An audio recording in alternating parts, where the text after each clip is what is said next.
Bienvenue dans Éduquer sans s'oublier, le rendez-vous des pros de l'éducation qui veulent accompagner les jeunes avec sens, sans s'épuiser. Je suis Marie et je suis passée de l'ado désengagé à la CPE engagée.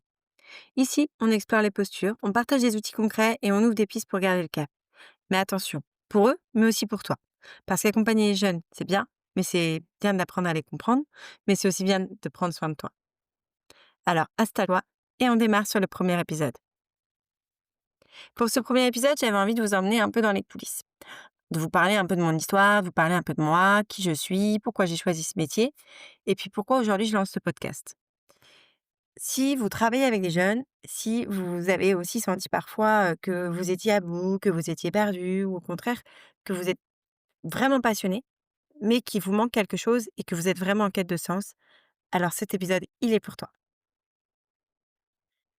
Pour vous raconter un peu mon histoire, il faut que je revienne à mon adolescence et en fait à cette, non partie de ma vie où j'avais vraiment un non-sens pour l'école, où je ne comprenais pas les apprentissages, je ne comprenais pas l'intérêt d'être à l'école, comme beaucoup de nos jeunes d'aujourd'hui.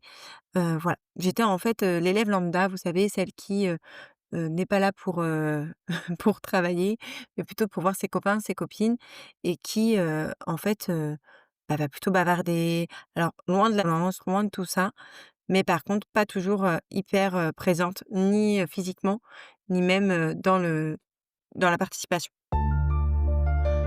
Après, si j'essaye de réfléchir à ce que je ressentais à cette époque-là, bah, je pense que je me sentais vraiment perdue parce que, je ne mettais vraiment pas de sens sur ce que je faisais là actuellement. J'étais aussi en colère parce que, je comprenais pas que mes parents, insistent tant pour que j'aille à l'école. Je comprenais pas pourquoi, les enseignants ne comprenaient pas que, bah, leurs cours ne m'intéressaient pas. Je ne comprenais pas pourquoi, le système scolaire était fait ainsi et que, on devait rester assis alors que, bah, pour moi, apprendre la vie, c'était pas, reg écouter quelqu'un parler pendant des heures et des heures. Je me sentais, en fait, plutôt incomprise. Et puis, petit à petit, en fait, j'ai, continué mon parcours, heu, tout simplement parce que j'ai eu en face de moi des adultes qui ont tenu la route et qui m'ont toujours montré l'intérêt d'aller plus loin. D'abord, j'ai eu mes parents, tout simplement, qui m'ont, forcée un petit peu, hein, pour, aller au-delà de la classe de troisième. Et puis, petit à petit, j'ai eu, d'autres professionnels qui sont, arrivés sur mon chemin et qui m'ont poussée à aller plus loin. Après, j'ai, donc, fait des études dans le social plutôt, j'étais plutôt orientée sociale et puis j'ai été, en DUT carrière sociale et j'avais, fait un rapport de stage et là, un maître stage avec qui ça s'était très mal passé, heu, le départ puisque en fait, il n'avait pas compris que, c'était moi qui lui amenais les conventions et pas l'école. Enfin bref, ça avait été assez compliqué et du coup, avait demandé à pouvoir lire mon rapport de stage de fin de cursus et quand il avait lu mon rapport de stage, il était venu me voir, il était venu me trouver. Alors je vous avoue, j'étais un peu flippée et il m'avait dit: «Non mais en fait, c'est pas possible d'arrêter les études, à bac+2, avec un tel potentiel et cetera». En fait, j'ai ce que je veux vous montrer, c'est que j'ai toujours eu des gens qui ont cru en moi, toujours eu des gens qui m'ont, poussée vers le haut, qui m'ont, accompagnée, qui ont compris aussi que j'aimais pas l'école, donc qui n'ont pas, forcé les choses envers le système scolaire. Par exemple, moi, ma licence et mon master 1, je les ai fait à distance, en travaillant à temps plein à côté. Et c'est ce qui m'amène vers l'éducation, c'est que pendant ces 2 années d'études, la L3 et le M1, j'ai en fait été, assistante d'éducation dans un collège. Et donc là, j'ai découvert le métier de CPE qui m'a beaucoup plu. Donc mes études étaient, dans l'éducation et dans le social en même temps. La licence plutôt orientée sociale et le M1, plutôt orienté, éducation. Et puis, je me suis dit: «OK, c'est bon, c'est ce que je veux faire».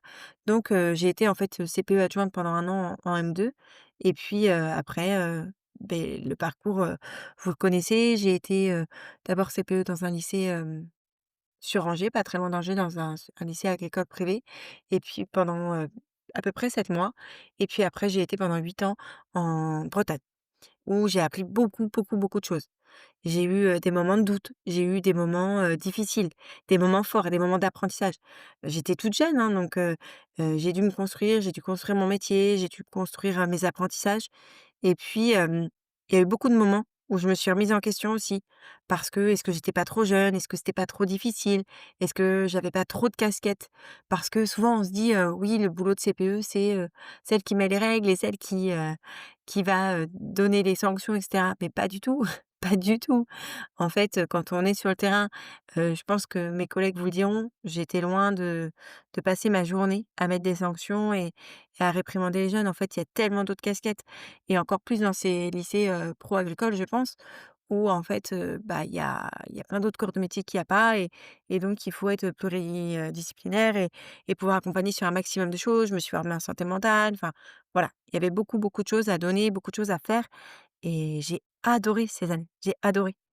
C'était, c'était difficile, il faut pas se mentir, c'était difficile par moments avec les élèves, avec les collègues, voilà. J'ai toujours eu des super équipes, de vie scolaire et je me suis toujours sentie accompagnée, même s'il y a eu des moments où c'était plus difficile que d'autres. Heu, Maintenant aujourd'hui donc voilà, j'ai eu la création de Cap Épanouissement. Ma mission, elle a toujours été la même. L'idée, c'est vraiment d'accompagner les ados à mieux aller dans un système scolaire. Aujourd'hui, j'ai plutôt envie d'aller, vers, les professionnels pour qu'ils puissent, en fait, mieux comprendre les ados, mieux les accompagner, mieux les soutenir et en fait, s'épanouir aussi dans leur rôle. Parce que je pense que plus on s'épanouit dans notre rôle et plus c'est simple d'accompagner nos jeunes et plus on va les aider et plus ils vont être bien et plus la société va aller mieux et cetera et cetera. Vous voyez, c'est tout un circuit, je pense, où on part de la base où nous, on va bien en tant que pro et en fait, ça va développer des choses sur notre contact avec les ados, ça va développer des choses, sur, sur notre accompagnement, sur, la qualité aussi de notre accompagnement, donc voilà. Mes valeurs, en fait, elles vont être là-dedans, elles vont être dans une exigence constructive évidemment, mais aussi dans de l'authenticité parce que je pense que c'est hyper important, même dans le contact avec les ados, même, dans le contact avec vos collègues et cetera, avec tout le monde, je pense que c'est très important.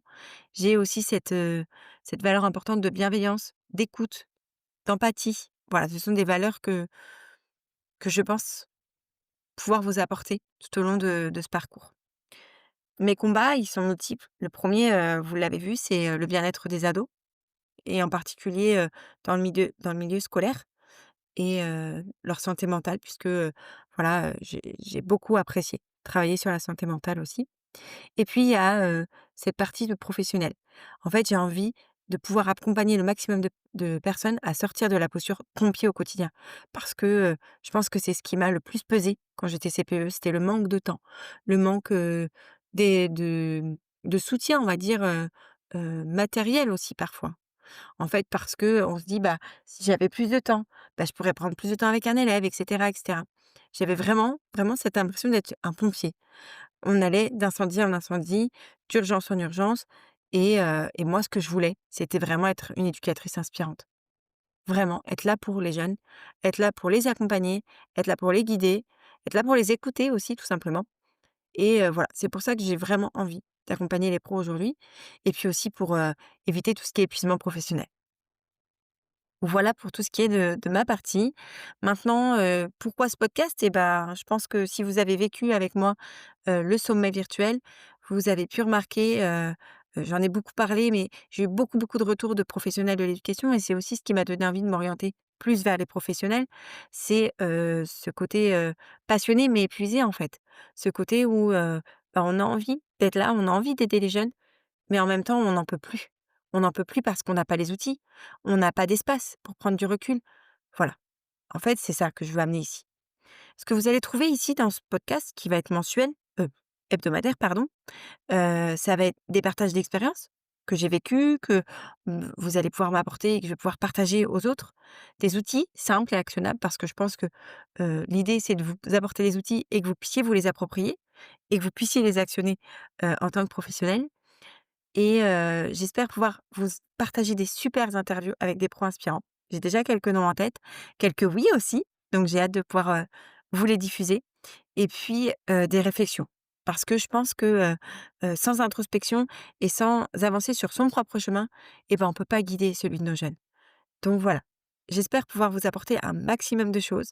J'espère être, un petit peu votre bulle de respiration, dans votre quotidien en vous apportant chaque semaine cette petite, bulle en fait d'une quinzaine voire vingtaine de minutes et j'espère que vous allez, y trouver de quoi vous de quoi vous sentir un peu plus serein, vous sentir plus aligné et vous sentir plus clair aussi avec vous-même. Voilà. Si ce premier épisode vous a parlé, puisqu'on va déjà s'arrêter ici, j'ai pas envie de vous prendre le maximum de temps. Je sais que c'est hyper important d'aller au plus vite, au plus concret. Donc voilà, là, c'était vraiment le premier épisode pour poser les bases de ce que moi je vous propose et de qui je suis. Mais l'idée, c'est de se retrouver dès la semaine prochaine, le plus rapidement possible, sur le premier épisode qui est «Éduquer sans s'épuiser, est-ce vraiment possible?» Je pense que c'est vraiment la question, heu, que j'entends le plus en ce moment dans nos échanges avec les uns ou avec les autres. Donc si ça vous a donné envie, n'hésitez pas à vous abonner pour ne pas manquer la suite tout simplement. Et puis, si vous voulez garder le lien, si vous voulez qu'on échange, je vous invite à soit m'écrire sur, ma boîte mail ou soit me retrouver sur Instagram avec, cap, du 8 cap épanouissement. En attendant, prenez soin de vous autant que vous pouvez prendre soin des jeunes et je vous dis à très vite.